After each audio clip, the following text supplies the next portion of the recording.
So one thing that we have an experience of all the time when we're children, and not just limited to being a child as well, is that we're powerless. We don't really have a way to have a really strong impact on the situation that we're in. And if you have a parent who is less than ideal, which most of us did, then you're going to have limited capacity to regulate your own self, your own nervous system, your emotions. Feelings and emotions are not okay. They're sometimes punished. They're often made fun of. And a big part of our healing is to be present here in this moment where we actually have a lot more agency than what we had before. So at the beginning, the first slide on a lot of these, I've been working through different ways to regulate our nervous system. And yesterday we did the shaking and dancing practice. So I just wanted to bring movement in as a way to regulate our nervous system. And this relates to depression for sure. If you're feeling depressed, if you can get yourself to do some kind of movement, yoga, of course, is really good. And in this particular slide, I'm focusing on dancing. And one of the reasons for that is because there's a creative expression and a joy that can come when we move ourselves with dance. And it can be that, Pharrell Williams song, Happy, put that on YouTube, call it up on YouTube and play it. It's such an amazing tune. And all of the people that are happy and dancing. The Halifax Bhangra Dancers is a group of men here in Halifax, where I live in Nova Scotia, that have been dancing all over the place. And they have videos on YouTube as well. You can do some of that Indian dancing, which is a lot of fun to do as well. So to just do something to move your body, yoga, different stretches, those are great. And if you can get it up into the area where you're doing some kind of dancing, that can also just move so much joy into our body and into our system. So highly recommend. Let's look at neuroception. So Pete Walker is one of the people that has done a lot of really good writing and work around emotion. The Tao of Fully Feeling is an amazing book that could probably take at least a few years to go through. So I highly recommend that book. Many of us have been looking at his other book, Complex PTSD, From Surviving to Thriving. This one also is very helpful.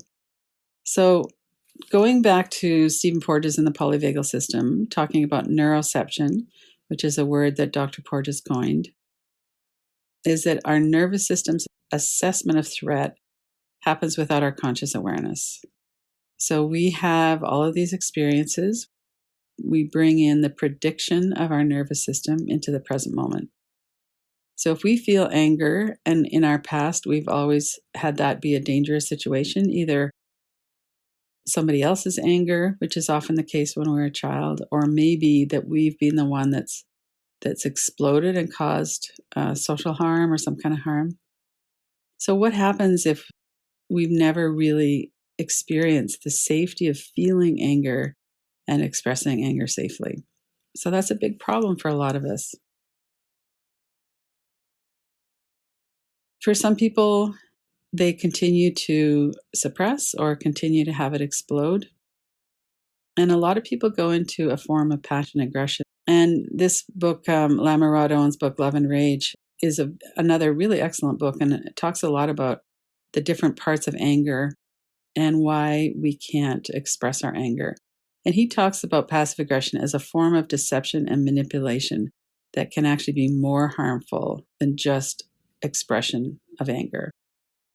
And so it's the getting it stuck in our body. It keeps cycling in our body because we can't metabolize it, especially if we can't feel it. So there's a difference here we've been working with for the last several weeks of feeling our anger and then expressing our anger are two different things, two different parts of a process. But what he's talking about here is as we suppress our anger, it becomes disembodied and that we numb ourselves and we might not even know that we're angry. Or if we do know that we're angry, we might not really know much about that. And so we're pretty committed to staying up in our head. A lot of times we'll go on a rant in our head that person, how dare they? And I notice, I'm sure everybody has the experience of feeling like that in traffic. What kind of an idiot would cut me off without signaling, or those kinds of things? We often get up into our head about it. And that's one way that we blow some of the steam off, but it doesn't address fully what's going on in our body if we're just thinking about it in the thought realm. But when it comes to passive aggression, he talks about being kind of a master of pretending that everything is okay, but inwardly he's seething and inwardly he's plotting revenge. And he's really determined that he's not going to do what they want him to do. And I know at work sometimes I would see management making a really unfair, what felt like a really unfair decision.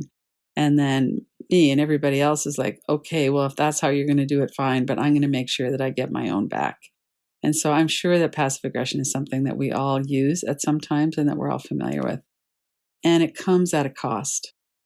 So in Pete Walker's book, Coming Back to the Tao of Fully Feeling Again, he talks about the inner child being perpetually hiding, petrified in fear, and waiting to see if my maturing adult self would ever take a stance of personal power and assertiveness. So let's just sit with that for a moment. I wanted to pause here for 2 or 3 minutes. Would my adult self ever learn to say no to abuse? Would they ever learn to stand up for the child in me? So notice your breath. Continue to notice your breath. Notice what was resonating in your body. And do you have a sense of that inner child who's been hiding, waiting to see if you were going to be on their side, if you're going to be on your own side, if you're going to protect them?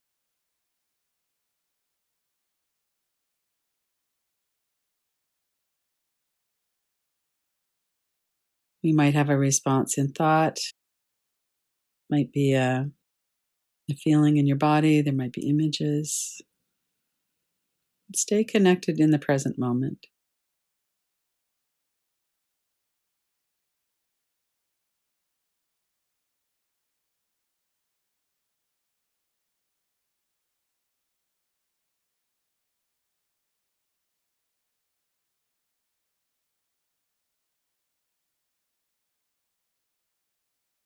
And this could bring up a lot of different things. So there might be a lot of different thoughts flowing through your mind. Just try to sense, is there a feeling of connection that right now in this moment of safety, could you kind of sense back or feel into what was that like as you developed into an adult and you were still experiencing things where you felt powerless? Or maybe you asserted yourself, but it wasn't all that graceful and it created a lot of harm. And stay really steady with your breath, your whole body.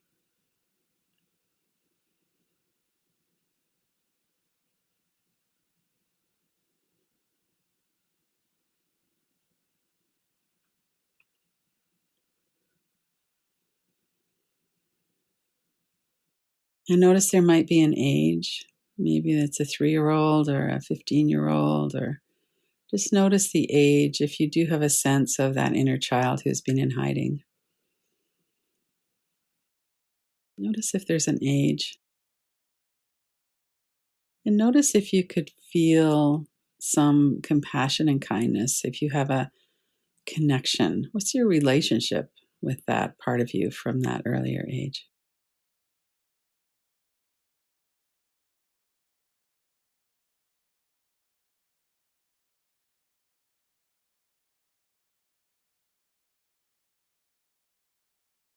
Could you be kind and welcoming, reassuring?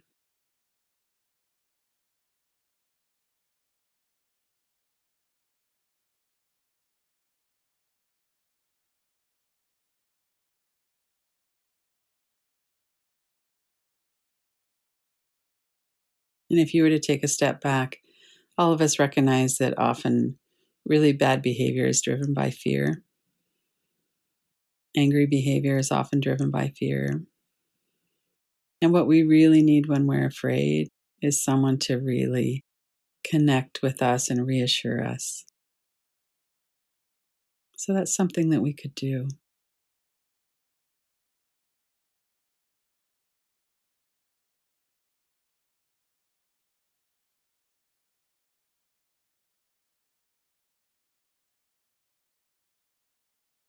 So Pete goes on to talk about how doing anger work can awaken our instinct of self protection. And we have arrested self protection when we weren't able to protect ourselves or when we weren't properly protected as children. And so when we think about a mama bear, she's on her feet looking for danger, and she's 100% committed to protecting her cubs. That's a really common knowing that we all have. And that's one of the reasons why we're really careful in the spring when mother animals have babies. But one of the ways that we protect ourselves when we're young is that we stop protecting ourselves. And doing some kind of anger work can help to break through that freeze and to bring us into the moment now, in our present moments, when we actually have more agency and more power than we did when we were a child. And we also are very much affected by this habit of self-hatred and the inner critic. It really keeps us down. It keeps us in a position of having contempt leveled at us, whether it's from somebody else or whether it's from our own mind, which is really toxic and really difficult. So, to be able to feel and express anger and to protect ourselves from people who are showing contempt to us is a really, really important part of healing. It's really foundational. And learning how to feel anger, to identify it, and to express it appropriately is a really essential part of that. And it awakens that instinct that we have to protect ourselves and to not be in relationships that are harmful to us. So no matter what it costs, we make a decision. No matter what it costs, I'm not going to let myself be abused anymore. And I will no longer participate in my own diminishment is such a powerful foundational principle.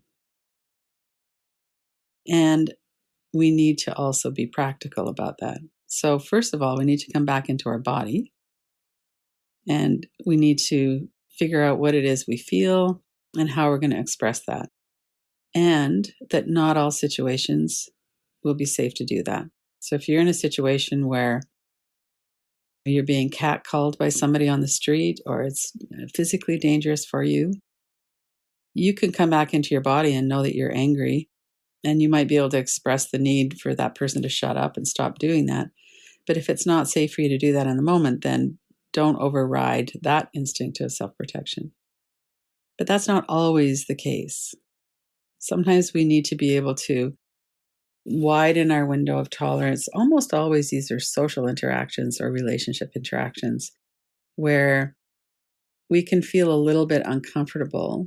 And sometimes, and Pete talks about this in his book too, that we can really feel like it's terrifying to even think about expressing anything other than complete acquiescence to somebody who's more powerful or who's abusive. And that there's a lot of work that might have to happen of gradually widening our window of tolerance so that we're able to handle somebody's disapproval or when somebody's disappointed in us or when somebody judges us. And maybe it's just that the other person isn't at that stage where they can really meet us on a level at which we need for a safe relationship. And sometimes we have to let those relationships go. And again, we need to be doing this within a context of safety, especially if we're not physically safe, but also our psychological safety as well. So it might be something like telling someone, if you're yelling at me or if you're abusive somehow, if you're showing contempt for me, then I'm going to walk away. I'm going to set these boundaries. And those boundaries can be really hard to set and to share. And they make us feel like an adult. That's one of the ways that we have agency is we recognize what's going on and we make a decision and we are willing to pay the price of sticking up for ourselves. That's what that young self inside of us wants. So I brought these pictures up because so often we think about this murky cave, sludgy, stinky thing inside of us that if we were to ever let our anger rip, or if we were ever to really go inside, that we have this feeling that it would be dark and dank and horrible. And a lot of that is because our brain is predicting what could happen if we expressed our anger or if we felt it even. And our prediction also includes, well, what's underneath the anger? And we may have to go through a feeling of grief, of clearing our eyes of denial so that we can really see things as they are. But what if at the bottom of all of this was joy and peace? And I love that picture of that tree growing up through that light that's coming in from above. What if it was light and love? And this is 100% my experience. As we go through these feelings, we allow them.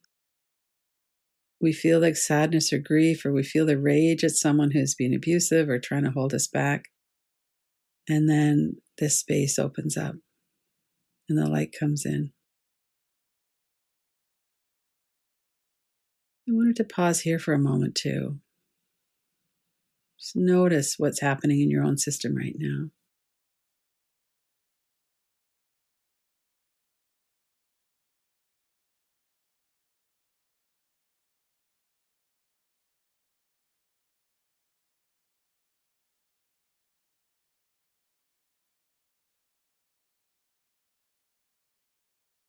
Feel that in your body. You might put your attention in your heart center or just notice your whole body. Would this inner journey be worth it if you knew that you would have this gradually revealing experience of light and joy as you turn inward and let yourself feel what's here?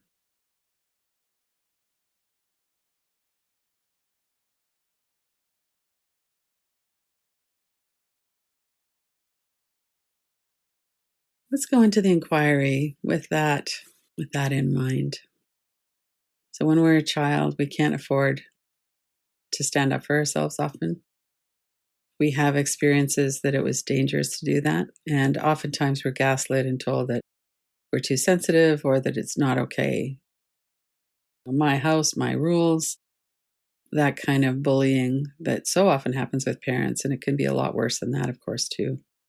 But we just end up with this feeling of, if we're going to be approved of, if we're going to be allowed to be in this family and included, then we're going to have to follow the rules and we're going to have to make that okay somehow.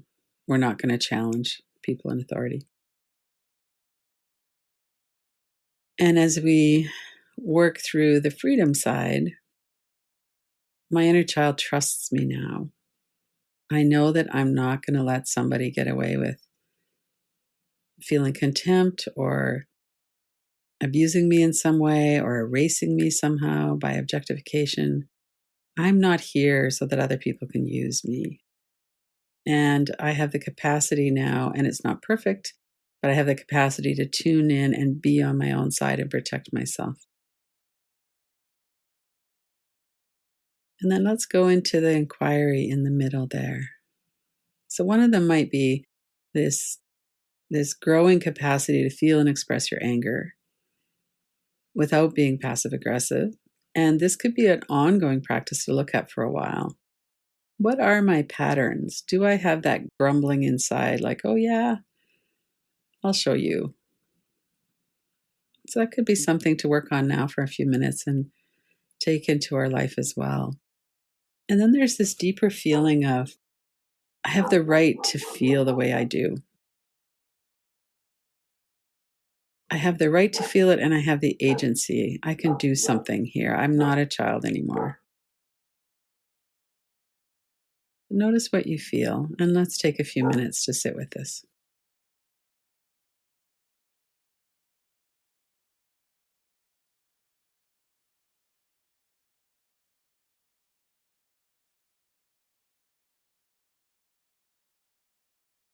looking into being passive aggressive, and looking into giving ourselves that permission. I have the agency and the right to feel and express a variety of emotions. And we might start by looking at, is it safe? Does that feel safe? It will take about 4 or 5 minutes for this, so take your time.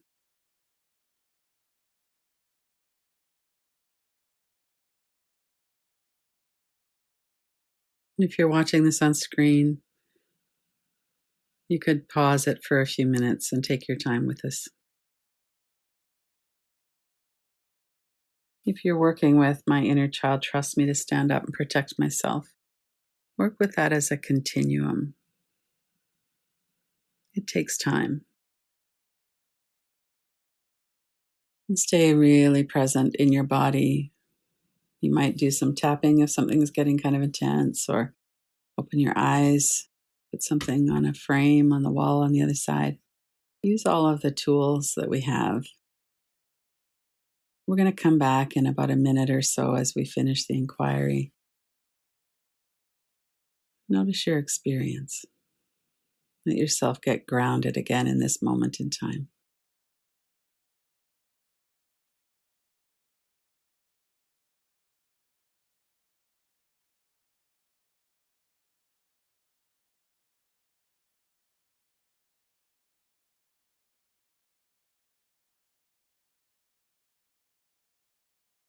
And these short inquiries aren't really enough time to go all the way into something, but make a mental note or jot something down. Is there something that you noticed that was a bit of a surprise, maybe, or something that interests you that you'd like to keep looking into? You can always come back to that.